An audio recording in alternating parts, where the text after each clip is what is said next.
and ends, begins and ends of all activities with that dedication. Now, this school was founded in 1975 in London, and it was founded by some people who had been exposed to Advaita philosophy, and they had seen the beauty, the depth of it, and they were also exposed to Sanskrit, and they decided from the very first day that the students, the study of language in the school would be based upon Sanskrit. Now imagine that. You know, the children coming in at reception would have it as a mandatory part of their whole primary school career. So in 1975 in London, they started a school like that. Now what did that take? Abhaya, a degree of fearlessness. But it was based upon the experience that people had about the value of it. So it continued. The teachers developed textbooks, a group of 7 textbooks. It's now up to 10. Those are now published globally by Motilal Banarsidass. And those textbooks, quite interestingly, use the stories of the Bhagavad Gita, Ramayana, Mahabharata, and the children are getting not only the language, but they're getting the teaching that is part of it. And I think this is a crucial part. I've had 2 daughters who've been through St. James. They both studied Sanskrit up through A level. And quite interestingly, the other benefits of this is the qualification in Sanskrit in many universities in the UK is thought of very highly. So my daughter applies to Oxford University to read English. And they said, well, there's 1,000 people who've applied for your place, and they all have 3 A's in their main exams, but she got a place. And she was told later that they were very impressed with the fact that she had studied Sanskrit. So this has happened. It's continued to be beneficial. For 20 years, the teachers also have been helping to develop the examinations, the public examinations in the UK, called IGCSE and A-level, equivalent to the CBSE year 10 and 12, which helps young people, many of them, go in to study Sanskrit at university, at Oxford, at Cambridge, at SOAS, at Edinburgh. So that part of it is growing, and we then, about 4 years ago, formed an organization, and that's the one I'm a director of, Sanskrit at St. James, to promote the teaching of Sanskrit in schools globally, because we've seen the benefits. So we set out, not having an exact brief, but just trying to take a step into the unknown. And one of the things we set up was some teacher training programs. And what we found was that we were getting some classics teachers coming. Now, classics teachers in the UK are those who are teaching Greek and Latin. But they gradually are discovering the power of Sanskrit as the source of that language. And this is what, again, the benefit of it is if you learn Sanskrit in depth, you learn more about your language, because it's the source of right up through English, German, the Indo-European languages. So you've got a great foundation. And then we had to start to raise some funds to keep these examinations going.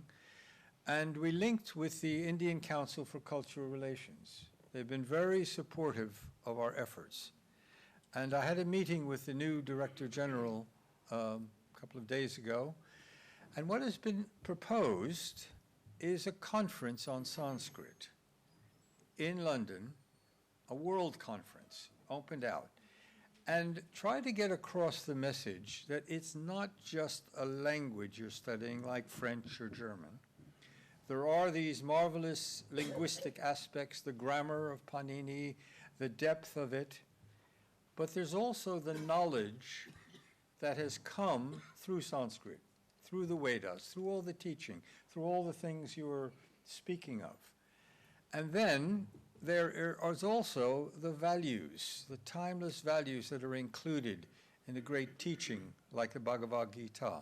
This was my attraction. I studied Sanskrit in order to better know and understand the Gita, because I saw it as a wonderful instrument for a holistic teaching of our journey for all of us back to our true nature, ourself. And so I've been, in addition to the Sanskrit, looking at how those values that are put forth in the Gita can be put out, especially for young people, to remind them. When I was 18, I received the poem If by Rudyard Kipling, which was inspired by the Gita, when it says, if you can treat triumph and disaster, those two impostors, just the same, there's verses in the Gita just in that way. And I was very inspired by it, but I think the young people today, correct me if I'm wrong, but the values in our societies all too often are wealth, power, fame, and pleasure. Now, in themselves, they're not wrong, but all too often in society, they've gone to excess, too much, not knowing when to stop, and believing that our happiness, our peace, is going to be something out there, depending out there. Where the Gita and the other teachings are saying, no, we have it all here. We are like the sun. We have all, it's always shining. But clouds get in the way. And the work is really to remove the clouds so that the rays of the sun, these values, the Shakti, the power, can manifest for the sake of all. So we've developed an app called If I Can. If you look, it's a free app, ifICanApp.com. And there we're now taking these values, and a very interesting development is to show how those values can help run a business. And I've been giving some talks at universities on the ethical entrepreneur. Young people, many of them are looking at big business and say, I don't want to go there. It's just not comfortable. But if they start their own business, especially in India, where you have so many young people, you'll need to have more and more startups and business. Put them on the basis of values. Put a good, firm foundation down. So I gave a talk at a lovely conference in Delhi, Spirituality at Work. Now, people are speaking about spirituality openly at work in business. And we gave examples of how spirituality at work in using the values of the Gita. For example, we address how you think, how you relate to others, and how you act. The mind, the heart, and our actions. And if we take one practical example, how we think, we need to make decisions in business and in life. Well, two of the values, or three of the values that are in the Gita considerably are self-control, stillness, uparama, and coming into the present. That's why in UK and other places, mindfulness is becoming very prevalent, because there's stress and strain and tensions, because all the focus is on quantifiable results. That's in business and in school, so in the classroom and the boardroom. Values are needed, and values are becoming a common denominator. They're not based on any religion. They're the same in all religions and traditions. So that's another area that we're working on. But I would say, in terms of cooperation, if this conference on Sanskrit happens in the UK, I think it would be a very good idea to participate, showing the knowledge that manifests from Sanskrit, as well as the beauty of the language. And I wish you well in your endeavors.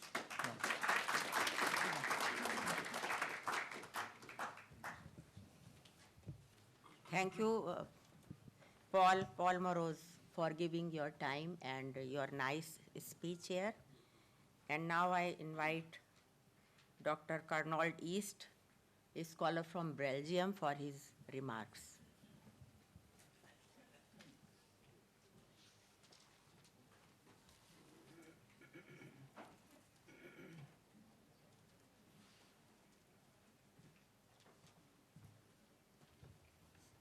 Yes, ladies and gentlemen, I apologize for walking with a bit of difficulty. I always do. My first steps after getting up from my chair are a bit shaky. I have a severed equilibrium nerve, and so you see that's something other people will have to live with. I'm not better than this. Anyway, I've heard some good news and also some bad news about the Hindu situation in the world. Let me summarize the bad news. As things are going, Hinduism is going to collapse within 20 years, 50 years, 80 years. At any rate, it's not looking good on the face of it. Demographically in India, the shrinkage of the Hindu percentage is increasing, is accelerating. The Hindu youth are very ignorant about Hinduism. You see, compared to the Ayodhya movement, you had all this fervor among young people for the temple in Ayodhya. Today they don't even know who was Hanuman. Well, at least many of them don't. At the same time, I've heard young people say, well, in a way we are much better informed thanks to the internet. You see, we quickly, whenever we hear something mentioned, we look it up and immediately we know. You see, unlike in the past when this was all very difficult. And, you know, to skip a great many examples that I could give, at least, you see, this summarizes what the situation is. You see, if it depended on the effort by Hindus, then you would really be lost, I'm afraid. And it is as a friend that I hope I am allowed to say this. So, in spite of the great effort done, for example, by the Waves Conference, compared to the need of the hour, this is all very small fry. And yet, perhaps, there is no reason to despair. You see, there are a number of automatic developments unrelated to any specific pro-Hindu efforts that happen to be going your way. Like, for example, or especially, the fact of the internet. You see, I'm surprised to see whenever I come to India how much life is changing because of that, and mostly in a pro-Hindu sense. First of all, in the polemics between Hindus on the one hand, secularists on the other, until recently they had a complete monopoly. They could accuse you of anything, they could make any, slander against you, and you just were powerless to do anything about it. Now you see that monopoly isn't there anymore. What you put out on internet media has to be taken into account. You see, you've made a public statement to counter whatever they say, and from then on they cannot act anymore as if it is not there. In another sense, you see, the internet promotes a visual culture, an oral culture. Now, here we are among scholars, we are used to reading, but very many Hindus are averse to reading. When you present a book to an RSS leader, the first thing he always says is, can't you summarize this to a little brochure of a few pages? And I used to think, well, you see, this is the evidence of the lack of intellectual culture among the RSS. But you see, that may be a foreign prejudice. You see, at the same time, it is a very realistic appraisal of their own Hindu people, whom they understand much better than I do. And so very many of them do not have a long attention span, do not have a reading culture. Now, fortunately, there is the internet. Now you have all these TED Talks and webinars and so on. You can immediately access information in an oral way. You have a great visual culture. You see, compared to Bible movies, anything offered by Hindu mythology is far more exciting, far more interesting, far more visual. And so somehow automatically this internet is greatly promoting the Hindu position. And again, Hindus have not really done anything for this. Nevertheless, it is happening. So I think, you see, we've heard about the 1,000 temples built in America that are not being attended.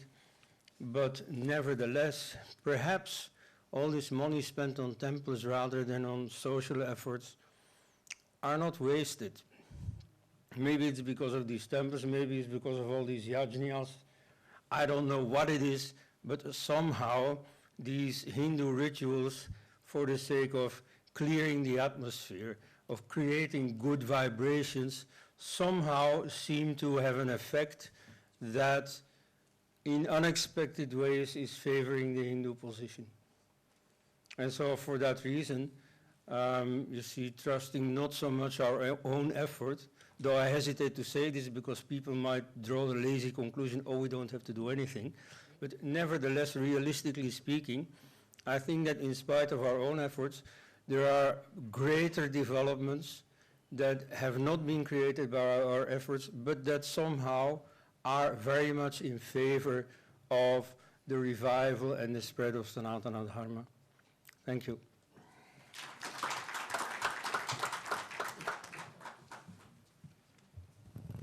Thank you, Dr. Karnold East, for focusing our attention on the position of Hindus in Europe and also giving some very valuable solutions and points to solve that. We should remember all these things. That very important observation I feel this was. And now I am inviting Dr. Hariram Mishra, professor in the Center of Sanskrit, Jawaharlal Nehru University, for his observations and remarks.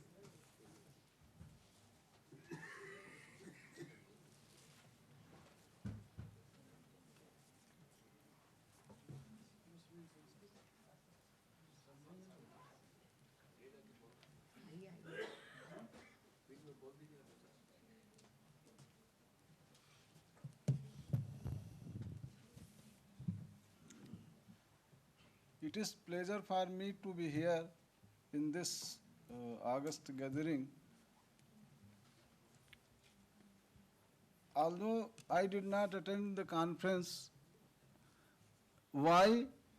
There were so many conferences in Delhi. One was in IGNCA, one was in JNU, and the third one is this.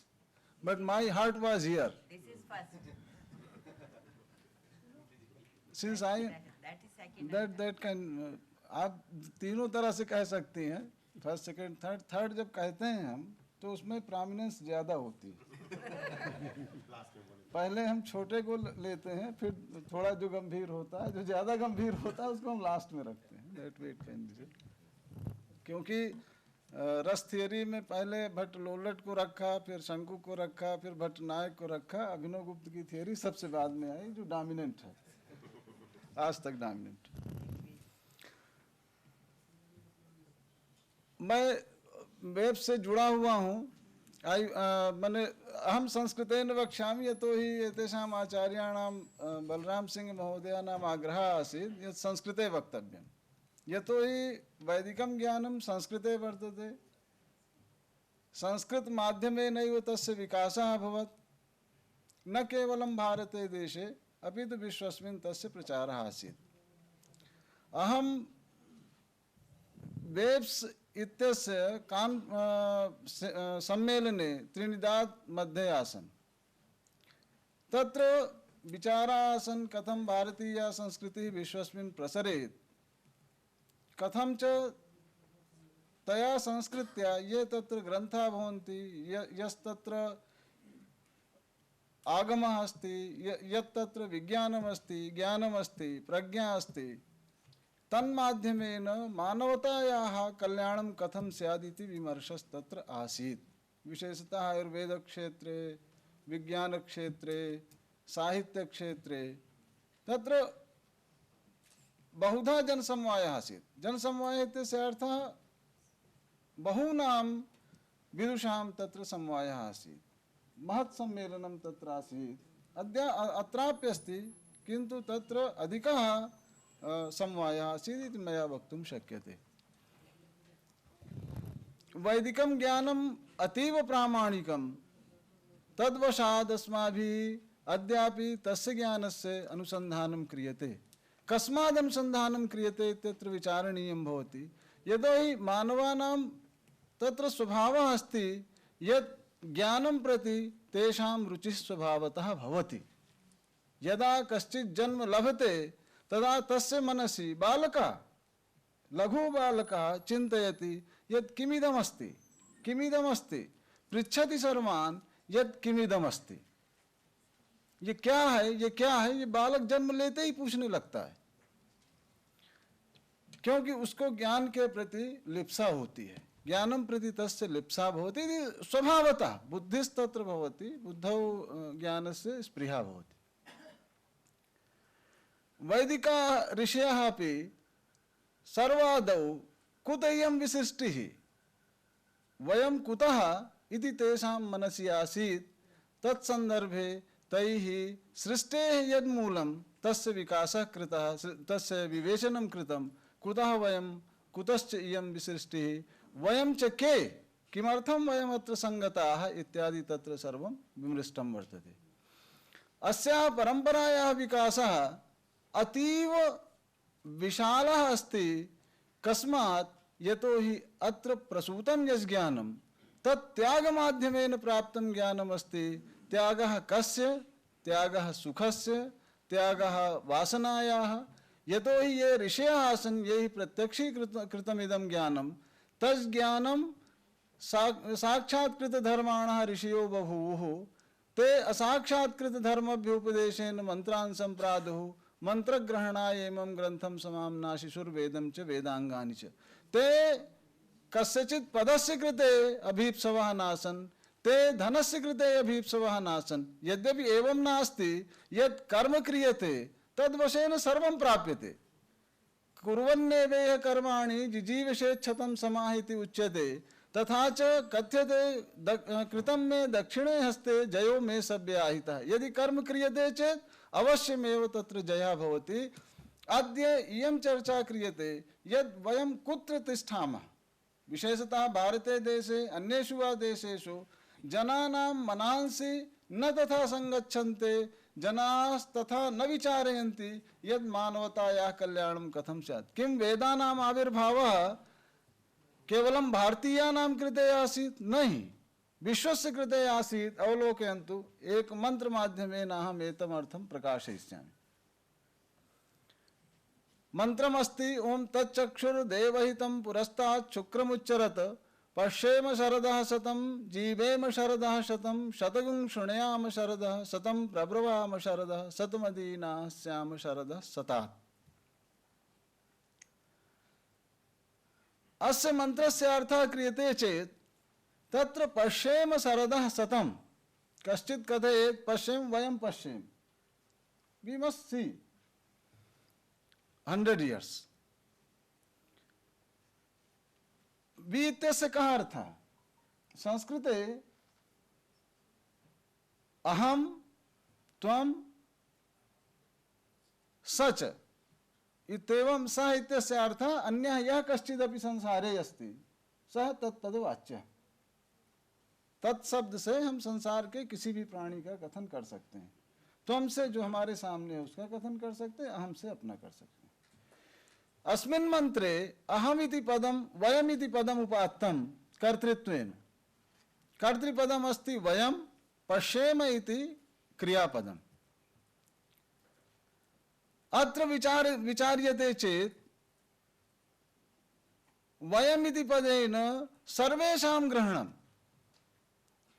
यदा प्रार्थना क्रियते तदा केवलं न स्वस्मिन् कृते क्रियते अपितु सर्वेषां कृते क्रियते। किमुच्यते? स च त्वं च अहं च इति वयम्। तत्र पूर्वनिपात नियमः व्याकरण से मतलब अस्य वेदस्य व्याख्यानाय बहूनि विज्ञानानि आविष्कृतानि तत्र व्याकरण विज्ञानं यस्य चर्चा क्रियत निरुक्त विज्ञानं तन्माध्यमेन अस्य अर्थः क्रियते चेत् तदा सर्वेषामेव अत्र समावेशः सम्भवति। एवम् अस्ति तदेव ऋषीणां दृष्टिरासीत् यतोहि तेषां कृते सर्वेषां कल्याणम् आसीत् मनसि न स्वस्य, यतोहि स्वस्य कल्याणं तु तैः सम्पादितमेव पूर्वमेव वेद साक्षात्कारात् पूर्वमेव तदैव वेदानां साक्षात्कारः तैः अक्रियत्। तो संगच्छध्वं संवदध्वं संवो मनांसि जानतां वह इति पदं कदाचित् आनो भद्रा कृतवो यन्तु विश्वतो दब्धासो अपरीतासः इत्यादिषु सर्वत्रापि नः इति पदेन सर्वेषामेव ग्रहणम् इत्यस्ति। एकम् अन्यदपि स्मरामि कथं वेदानां महत्त्वम् अस्ति तथा एव सर्वाः धाराः प्रवृत्ताः इति चिन्तनीयं वर्तते सर्वेषां कृते यद्वशात् सर्वेषामेव उत्साहः स्यात्। अत्र एकः सामाजिकः प्रश्नः सञ्जागर्ति यत् कैश्चित् उच्यते विशेषतः अस्माकं जवाहरलाल नेहरू विश्वविद्यालये यत्र वामपन्थिनाम् आग्रहः अधिकः वर्तते तैः किम् उच्यते यत् एतत् ज्ञानं यदासीत् तत् केषाञ्चिदेव कृते आसीत् न सर्वेषां कृते। उनका ये बहुत बड़ा आरोप है कि जो भारतीय ज्ञान की जिसकी आप बात करते हैं वर्तमान ज्ञान संस्कृत ज्ञान की संस्कृत ज्ञान परंपरा की जिसका आप बात करते हैं वो कुछ लोगों के लिए था और सब लोगों को उसमें जोड़ने की बात नहीं की गई थी। अहम वेदस्य एकं मंत्रम स्मरामि मित्रस्याहं चक्षुषा सर्वाणि भूतानि समीक्षे। अहम मित्रस्य चक्षुषा सर्वाणि भूतानि न मानवान् केवलम न पशून् केवलम प्राणि मात्रम यत्र यत्र प्राणाः सन्ति मित्रस्याहं चक्षुषा सर्वाणि भूतानि समीक्षे। सर्व शब्दस्तत्र प्रयुज्यते। कश्चित् कथयति बहुजन हिताय बहुजन सुखाय नेयम् अस्माकं धारणा अस्ति सर्वजन हिताय सर्वजन सुखाय। सर्वे जनाः सुखिनः स्युः सर्वे भद्राणि पश्यन्तु मा कश्चित् दुःखभाग् भवेत्। इदं मन्त्रमस्ति। मित्रदृशा वयं सर्वान् पश्यामः। We must look at others as friends that he is mine friend of mine. वो हमारा मित्र है। अगर मित्र है तो हम उसका अपकार तो नहीं कर सकते हैं। मित्रस्य अहं चक्षुषा सर्वाणि भूतानि समीक्षे मित्रस्य मा चक्षुषा सर्वाणि भूतानि समीक्षन्ताम्। तदेव उच्यते सर्ववैर परित्यागः। सर्ववैर परित्यागः मतलब वैर भावना कस्यापि कृते न स्यात् इति वैदिकानां ऋषीणां तत्र आग्रहस्तिष्ठति। अतः परं मानवस्वभावः लोभवशात् मोहवशात् मात्सर्यवशात् च कदाचित् विचारयति यत् मत्पार्श्वे अधिकं स्यात् अन्यस्य पार्श्वे न स्यात् इत्यपि मनसि आयाति। ये स्वभाव है हमारा कि मोह के कारण लोभ के कारण हम अधिक चाहते हैं उसमें असमानता का भाव आ जाता है। तदपि कदाचित् कर्मवशादपि भवति तस्यापि तत्र निर्देशः तिष्ठति। मंत्रः अस्ति अक्षणवन्तः कर्णवन्तः सखायः मनोजवे श्वसमा बभूवुः आदघ्नास उपकक्षास उत्वे हृदय स्नात्वा उत्वे ददृशे। अस्य अर्थः अस्ति यदा कर्म यदा क्रियते तदा भेदः भवति। जनानां भेदः कश्चित् अधिकः भवति कश्चित् न्यूनः भवति। तदर्थं संगच्छध्वं संवदध्वं संवो मनांसि जानतां देवाभागं यथा पूर्वे एवं सर्वमासीत्। संगच्छध्वं अद्य किमस्ति संगतिः न संभवति कदाचित् संगतिर्भवत्यपि संवदनं न संभवति संवदनं भवत्यपि मनस्तु कदापि न संगच्छते। मने हमारा मन कहाँ मिल रहा है हम किन परिस्थितियों से गुजर रहे हैं किंतु there is a hope where we are thinking. और यही हमारे आचार्यों की विशेषता रही है कि हमें अपना काम करना है। हम दुनिया क्या कर रही है इस पर बहुत हम नहीं सोचते हैं। आज हमारे विद्यार्थियों के सामने हमारे छात्रों के सामने ये बहुत बड़ी समस्या है। एक तो धन के प्रति आकर्षण हमेशा से रहा है तभी उपनिषदों में कहना पड़ा न वित्तेन तर्पणीयो मनुष्य। आज भी वो स्थिति है हर व्यक्ति को धन चाहिए कोई भी ऐसा नहीं है जो ये कहे नहीं हम केवल शास्त्र के लिए, हम केवल ज्ञान के लिए लगे हैं, तो वो करना चाहता है। किंतु हम क्या कर सकते हैं, हम उनको ये कह सकते हैं अपने आचरण के। अच्छा, एक चीज और है, हम भाषण से नहीं सिखा सकते किसी को। हमारे आचार्य यास्क हैं, उन्होंने कहा आचार्य कस्मात्, कहा आचारम ग्राह्यति इति आचार्य। आचारम ग्राह्यति माने बोल के आपने विद्यार्थी को सिखा दिया, नहीं। प्रथमम आचारम करोति, प्रथमम आचरति तथा आचारम ग्राह्यति। पहले हम आचरण करते हैं, फिर हम आचार का ग्रहण कराते हैं। इस प्रकार से अगर हमारा व्यवहार होता है तो निश्चित रूप से हमारी बातें आगे जाती हैं। और हमारे पास बहुत तरह के इस तरह के अवसर आए जब हम कभी पीछे हुए, कभी हम फिर आगे भी गए, बहुत से हमारे ऊपर आक्रमण हुए, बहुत तरह की हमारे सामने भी संगतियां आई, फिर भी हमने सबको फेस किया। और यह विश्वास के साथ मैं कहता हूँ कि जब वाल्मीकि रामायण संस्कृत भाषा के माध्यम से जो प्रसिद्ध होना चाहिए था नहीं हो पा रहा था, तो उस समय रामचरितमानस आया।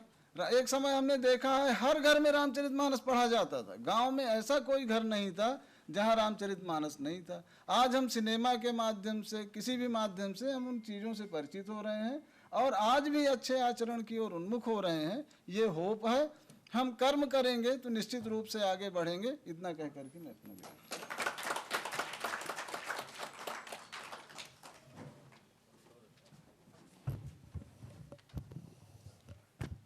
अहम वेव्स पक्षतः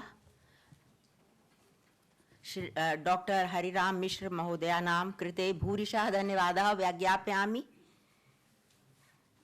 You have rightly pointed out that the essence of the whole Ved is welfare of all. Sarve bhavantu sukhina. Natu bahujan hitaya bahujan sukhaya. If we will say bahujan hitaya, then we will be lefting many of that benefit. So sarva jana, this is the essence, sarva kalyana bhavana. आपने बहुत अच्छे से सार की बात यहाँ पर रखी है, आपके लिए बहुत बहुत धन्यवाद. And now I request Professor B.N. Narhari Acharya, a very learned thinker and a great intellectual, to please release these two books. They are publications of Motilal Banarsi Das, and if he is here, Mr. Jain, please come on the dais. And these books are named as Vedic Investigation and Vedic Physics. And R.P. Jain is the producer of these two books, so please release them.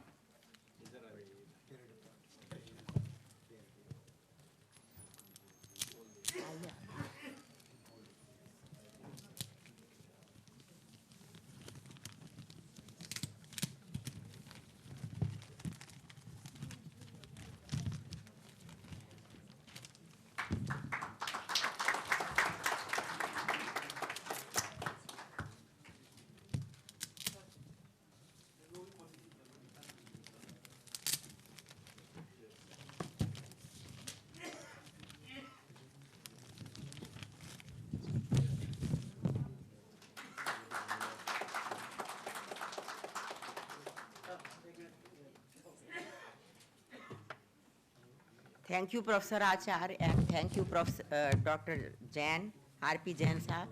These are two very important books, and it is a good thing that in WAVES conference these Vedic research reference books are released here. So we are thankful to Motilal Banarsi Das. And now I invite Professor Balram Singh ji to say few words on this occasion.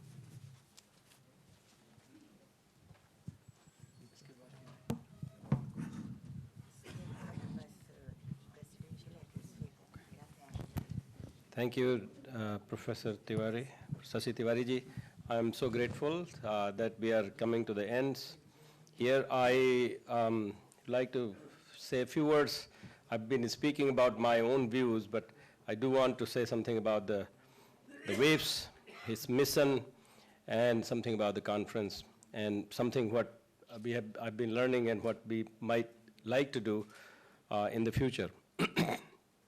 I've been associated with WAVES for the last 16 years or so. First time I was introduced to this by Professor Bhudeo Sharma ji. We met in New Jersey, and then we hosted the conference after that in 2002 at the University of Massachusetts. And then since then I've been associated. It has very unique mission, which is a little different than many other academic societies. I've looked at this bylaws and other things, because initially I was a little bit confused about this whole thing, because you have all kind of people come to VAPES. Because Vedic knowledge is not necessarily only in academia, even though we like to bring academic people into this conference, but we recognize, the VAPES recognizes that knowledge can come from anywhere. And so at least as we saw this morning in the session, there were two scholars who were not exactly in their field of academic work, but they really have done wonderful work. And there are so many others who really are practitioners, and they are enlightening us, so-called academicians, as to where we are going wrong. So this is something very important, and we continue to do that, and I'm so glad that we continue to do that. And so working with Bharatiya Vidya Bhavan and other organizations in the future will be a wonderful thing for us to do. Coming to India, it is first time. It was, to a certain degree, I am the person who is the culprit of bringing VAPES International to India, because I've been insisting to bring it to India. We tried once in 2012 and the board decided not to. This time I was able to convince them, and then I'm responsible for all the things that have gone wrong with it. But I think, and looking at the bright side, it has been wonderful experience. I've never had as good experience of discussions and learning, interacting, and making friends with some of you I did not know before. And so it has been only pleasure. In terms of inspiration, I mean, the VAPES International leadership has been wonderful in accepting some of these suggestions. And I'm on the board, I'm not really in the leadership, but they have been very supportive. But we also have worked with Infinity Foundation. Rajiv Malhotra, some of you know, he is not be able to come here because he's in a retreat until 20th, and he could not even connect with the internet. Otherwise, he wanted to give at least a keynote. Maryada Foundation is something that I started a few years ago, and so we have been very happy to work with VAPES for this kind of activities. And the new research foundation that we just saw R.P. Jainji come here on the stage from MLBD. Many of you know MLBD is internationally top-notch publisher for Indology type of books. And he has just started an MLBD research foundation. So they are going to have a very different, another supporting group. Yeah, we should give him a big hand. And I'm very fortunate to be associated with that. And actually, he is the responsible for finding this place. I am not, even though everybody is giving. And so I made him do some work already. And they actually are very committed people. Those of you who do not know, they live a joint family for 109 years or so. They're running this business.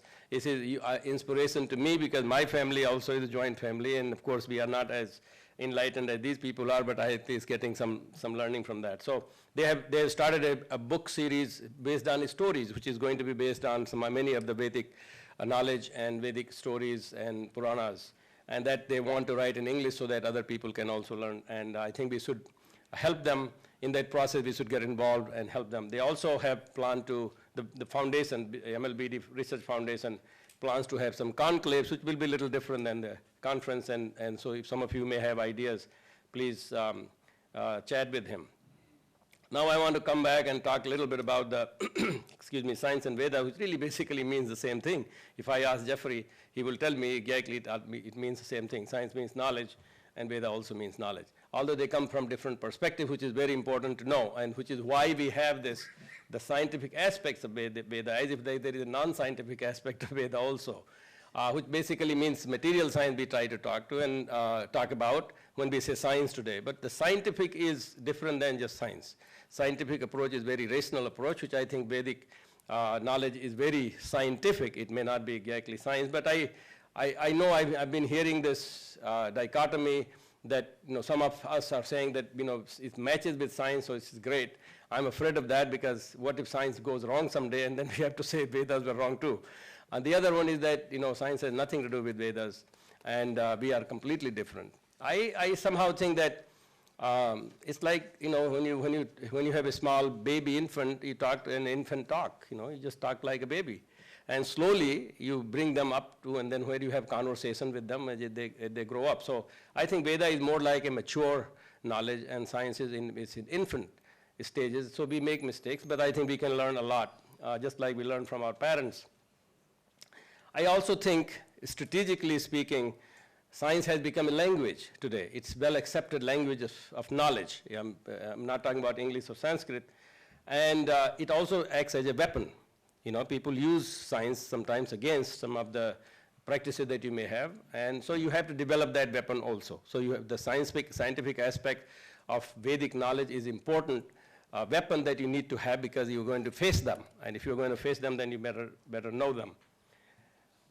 I heard a few things that disturbs me, and it's in the spirit of conference I'm saying, disturbs me not personally. It disturbs me academically or professionally. I heard some of the saying that we need to develop more Hindu academics. We need to have more Indologists. Isn't that the problem so far we are facing? So we are going to develop more of them, and we have tried to do that. Believe me, I know several people who have tried to become academics in a very sincere way, but the academics has its own rhythm. When you get to the professor and then you have to listen to them. I had several young people who come to me and trying to get some advice as they are doing PhD, and they want to go to Western countries and then want to demonstrate to them that they really have the knowledge. These are Sanskrit students. But it's Western academia has its own rhythm, and you have to eventually, after a while, you start playing the same rhythm. So you have to be very careful with that. Same thing is true about Indology. It has a history. Knowledge in academic and intellectual world is, particularly in a scholarly way, is based on previous knowledge. And so if we have academia which has Indology, you're not going to be able to shake it up right away. It's going to be taking a longer time. I believe that this is a problem that we need to consider as a problem, rather than that we want to do this or we want to do that. I think a conference gives an opportunity to consider those kind of things, explore them. Then there is a dichotomy of Sanskrit people not knowing science and scientists not knowing Sanskrit. There was a strong comment about that. I think it's a good idea. I wish I could know. There was a time when I decided that I would work more towards Sanskrit than towards math, which I wanted to do. There was a time when I thought I would learn more math and then try to improve my science. But I personally decided that I will use Sanskrit route. But I don't really necessarily have to know everything. Today's world has become very collaborative. So all you have to do is be willing to work with somebody who knows it, and then be willing to work with. So I have been able to work with several scholars in that sense. In this conference, I heard so much about consciousness. This is a wonderful idea. It is practiced in India in many ways. Sometimes we don't even realize. We heard about biology, chemistry, physics, how they're all related to that. We heard about some wonderful green technology that you can create nanomaterials using ancient technology, much cheaper, much faster, and much more environment friendly. We talked about castes and where the origin is and how to use that. We talked about epics and how we can get inspired from. We talked about rituals that we need to learn better. We need to set up standards and we need to follow them, whether they are yajnas or they're mantras and things of that nature. And so I'm glad that our president, Sasi Kejriwalji, has been very emphatic that we should do more of this. Obviously, biennial conferences will not be possible to do all the time in India or in the US, and I hope that this really spreads out throughout the world, because this knowledge that we are hearing is for everyone, and the more we go, better will it be. The Sanskrit, coming to a little bit of criticism, the culture in this is, I'm not talking about based on this conference only, the Sanskrit departments and Sanskrit scholars really need to work, modernize their thoughts. This is wonderful to have whatever they have, but they have to realize the world has changed, and I think they need to be aware of that. And I think I hope this conference has opened few eyes about that. The most important thing is the young people. To say that, yeah, you study in Sanskrit and Vedas and you will get a teaching job is not, that's just, I think it's a recipe for failure for the future. You really need to make it irrelevant. We need to make Sanskrit irrelevant. I was in Professor Hariram Misra's center as a visiting professor in 2015. And there, I was told that, well, when they talk to government, the government people say this is really, I mean, Sanskrit is a kind of thing that does not entice them because it doesn't have any GDP value. And so I counted on my hand and I said that there is a $46 billion industry going on in Sanskrit. You know, all the yagyas, all the sadi, vivah, सारी चीजें जो होती हैं संस्कृत में ही तो होती हैं. सबको जोड़ लीजिए. तो $46 बिलियन का बोलिए कि $46 बिलियन की इंडस्ट्री है, तब आप जाके फिर से बात कीजिए सेक्रेटरी, तो वो सुनेंगे आपकी बात. I mean IT information technology industry जो 7-8 साल शुरू हुई तो $5 बिलियन की इंडस्ट्री थी. और 46 बिलियन तो बहुत होता है. वो तो मैं आई मीन एक्चुअली जीने से लेके मरने तक तो संस्कृत में ही करना पड़ता है, सब सारा चीज तो उसी में जोड़ सकते हैं. I mean the idea is that you need to market yourself, you need to know that this is important, the world has changed. Same way about science. There is so much thing people talking about science. I'm particularly personally very interested in learning about Sanskrit and how the science knowledge is in there. And if we are able to build that idea and be able to convince to young people, get them involved, that will be great. But on fundamental level, I think looking at only the westernized system, whether it's academia or scholarship or science, is not going to solve the problem because there are fundamental issues. I think we talked about some poison pills this morning. I think the ontology of knowledge system has to be created. Ontology of knowledge system has to be created for modern times.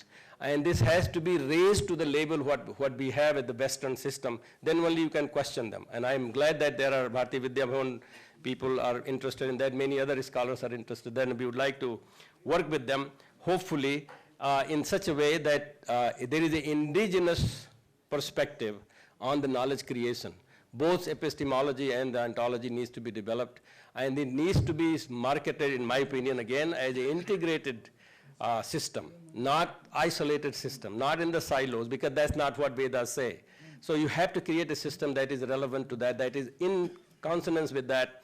So you have to have integrated medicine, you have to get integrated science, you have to have integrated economics, you have to get integrated political system, social system. We need to work with that. And I think my view based on my academic work and the people that I have worked with, first thing is to do collaboration. I'm so glad that this conference has allowed that, and I hope we continue doing that. Thank you very much. Thanks, Professor Singh. And now I invite for a presidential address by Professor Lalan Prasad. And after that, vote of thanks will be there, which is a very important part of valedictory session, and it will be followed by lunch. So I think we may conclude by 2:30 this program and go to canteen for that. After that, group picture is also in line. So Dr. Lalan Prasad is requested. Please give your comments.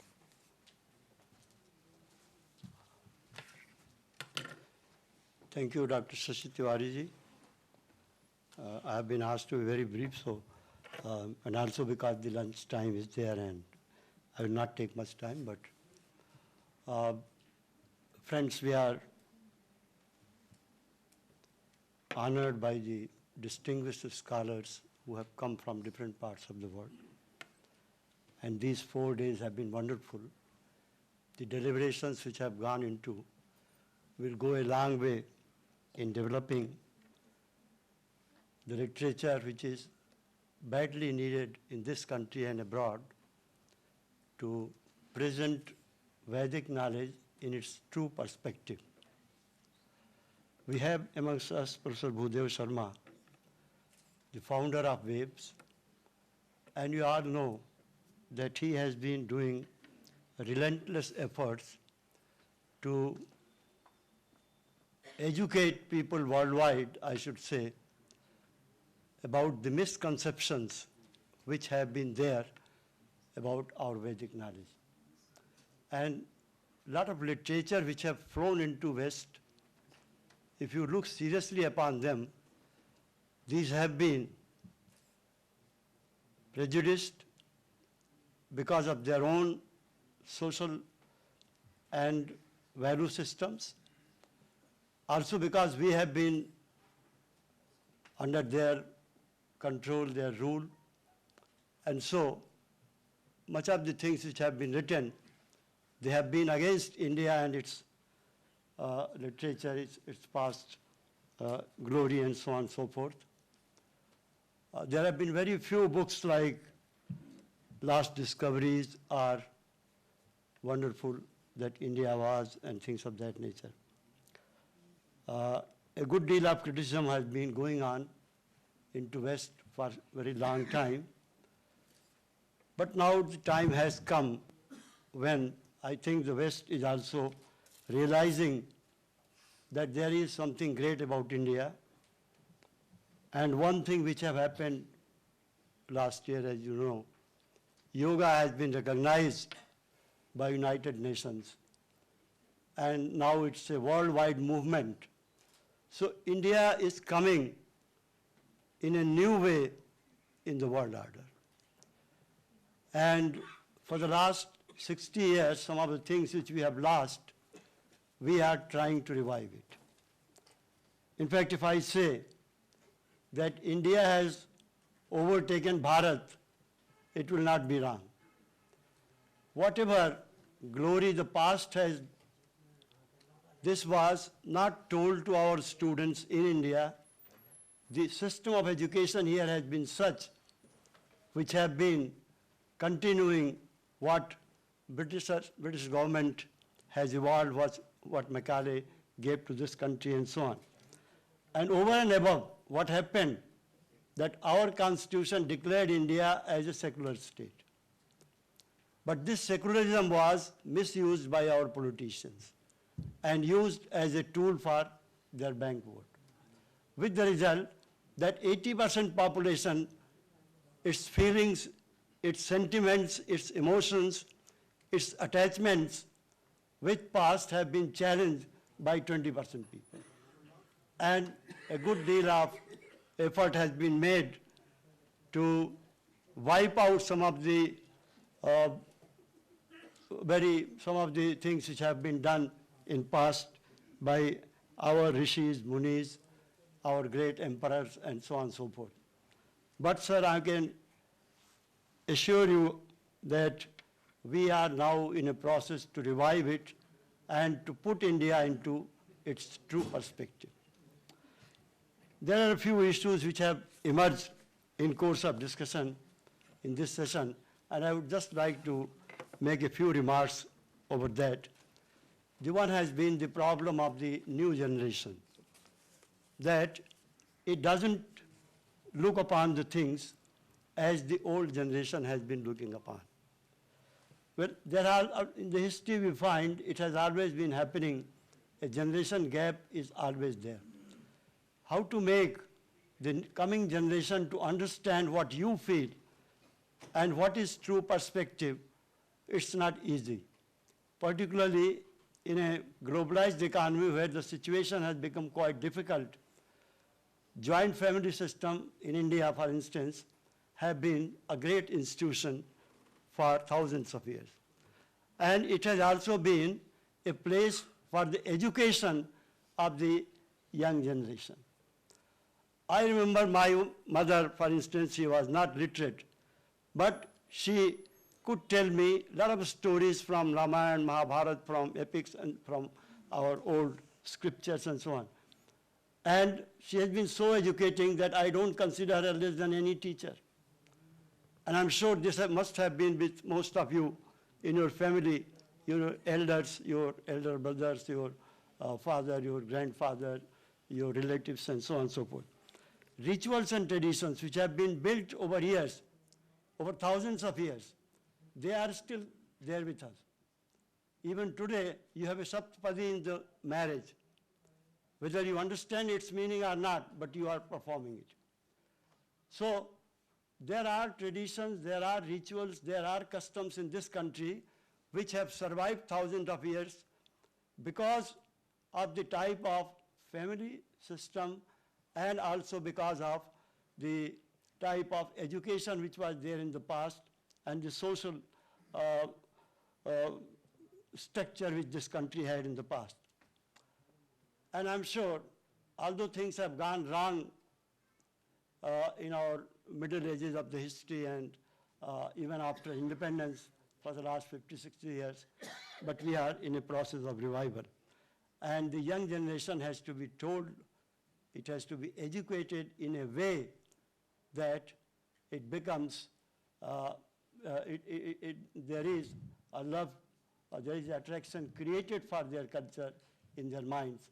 There was a very good paper which was presented by Professor Narayanan, if I understand, as to what are the core values of Hinduism, and where he emphasized that these core values must be taught to the students. And I think these are the things which have to be taught to the students, not only in America where the Pravasi Bhartis are there, but also in India also we need to educate these things.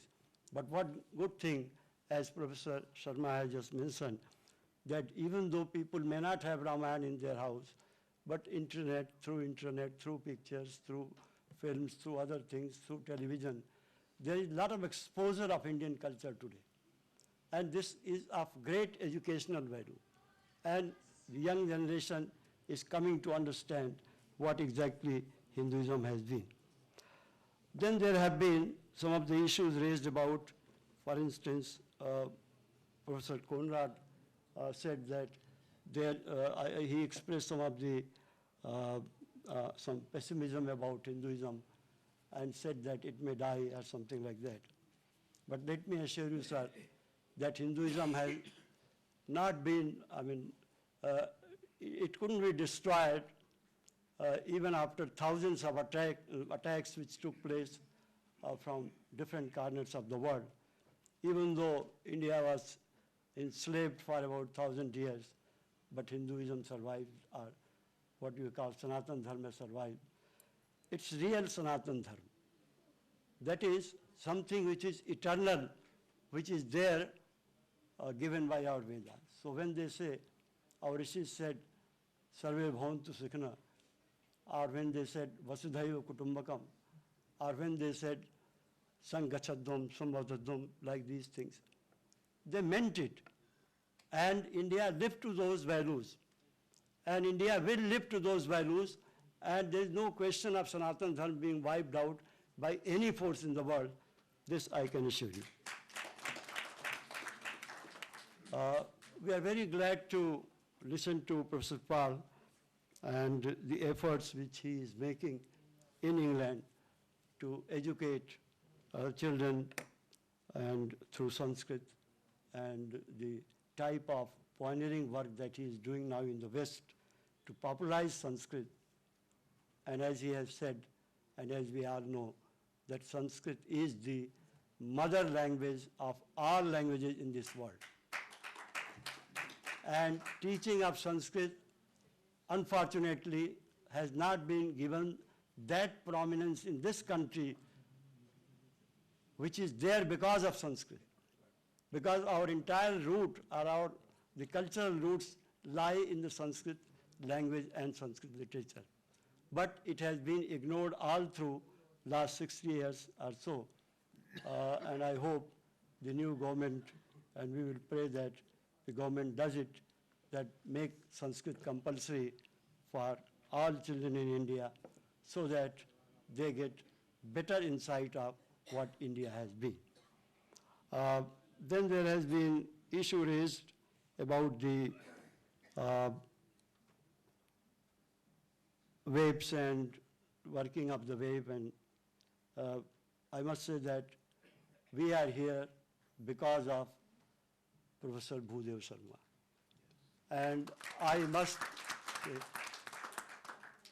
he has established Delhi branch. I suppose it was in 1996 or something like this.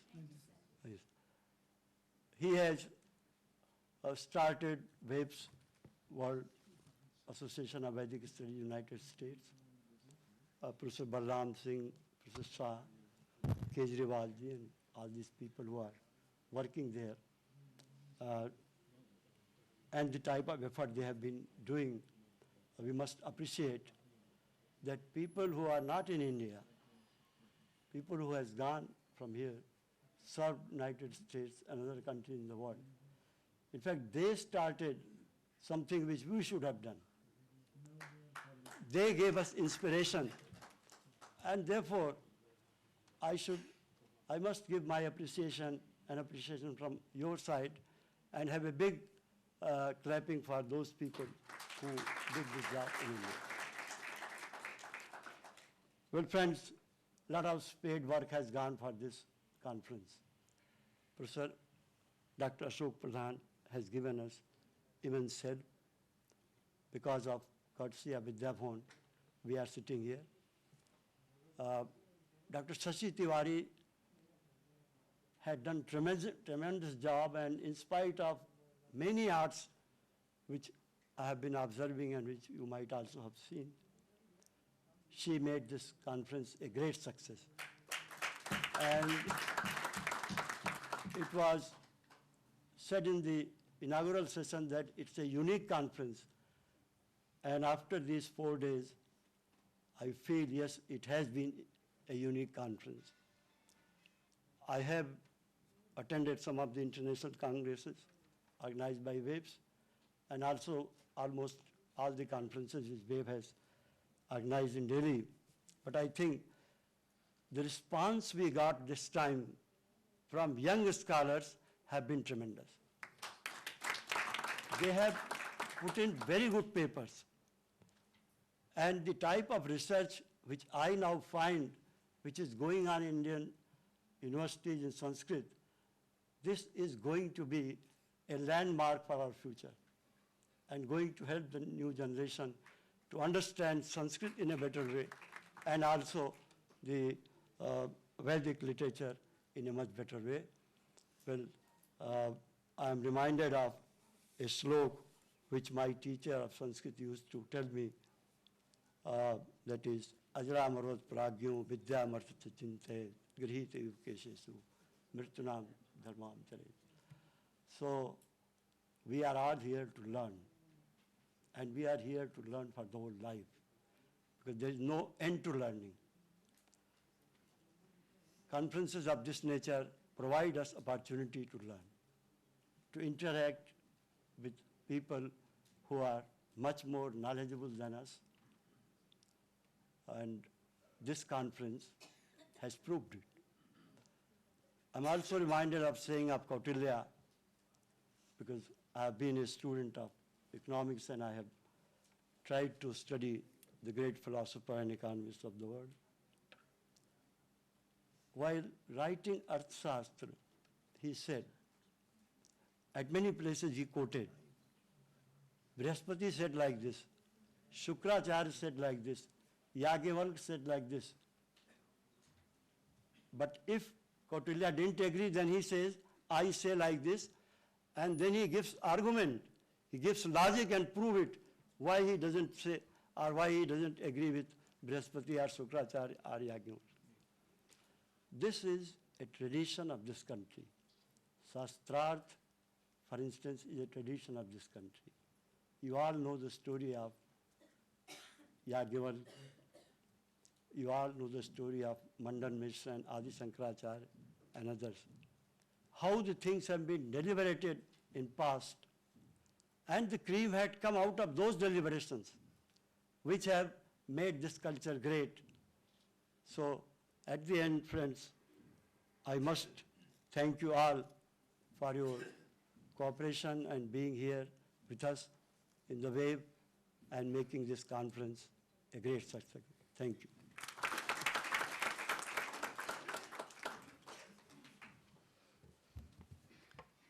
आदरणीय professor Lalan Prasad ji ने बहुत ही संक्षेप में और सारगर्भित तरीके से waves के उद्देश्य को रखते हुए अपनी ये जो 4 दिन की कॉन्फ्रेंस हुई उसके समापन सत्र में अपने उद्बोधन में अपने उद्गार रखे, और हमने देखा कि कैसे उन्होंने जो एक थोड़ी सी डगमगा गई थी हम आस्था की फ्यूचर जनरेशन जो है वो कुछ करेगी या नहीं करेगी, उसको उन्होंने वापस रिस्टोर किया है। और मैं तो कभी निराशावादी होती ही नहीं हूँ, क्योंकि वेद ने आशावादी रहना सिखाया है। जीवे में श्रद्धा शतम, पश्ये में श्रद्धा शतम, श्रुणयाम श्रद्धा शतम, भूयाश्च श्रद्धा शतात। 100 हो जाए उसके बाद भी 100 ही चाहिए।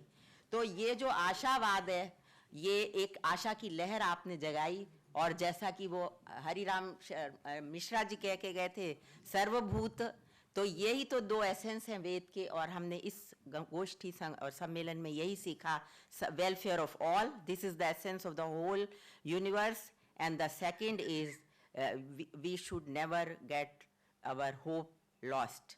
सो यंग जनरेशन के यहाँ पर बहुत प्रतिनिधि हैं, ऐसा नहीं है कि लोग नहीं आते हैं, आधे से ज़्यादा तो यंग लोगों ने ही इसमें भाग लिया और काम किया है, और वो जानना चाहते हैं। हम सब लोग इतने सीनियर हैं, हमें पता है कि बीज होगा तो पेड़ उगेगा ही उगेगा, निश्चित है, संस्कार होंगे तो वो उसका फल आएगा। इस तरह से उनमें संस्कार हैं और उनमें बीज हैं, इसमें कोई संदेह नहीं है। समस्या है कि वो जो उनका समय और जो कार्य करने का टाइम है, उस समय वो इन चीज़ों में नहीं दे सकते हैं। ये सारी दुनिया में हो रहा है, हिंदुस्तान में भी घर घर में सबको पता है, तो इसलिए आशा रखनी चाहिए, और जब समय आएगा तो वो उसमें शरीक होने लगते हैं। अभी वो सीख रहे हैं, समझ रहे हैं, और वेद की ये वेव्स की इस कॉन्फ्रेंस में हम दोनों और तीनों चारों, बल्कि अगर पीढ़ियाँ हैं तो उनके लोग यहाँ पर रहे हैं, इसलिए ऐसा किसी के प्रति कुछ भी नहीं है, सब मिलजुल कर ही काम कर रहे हैं।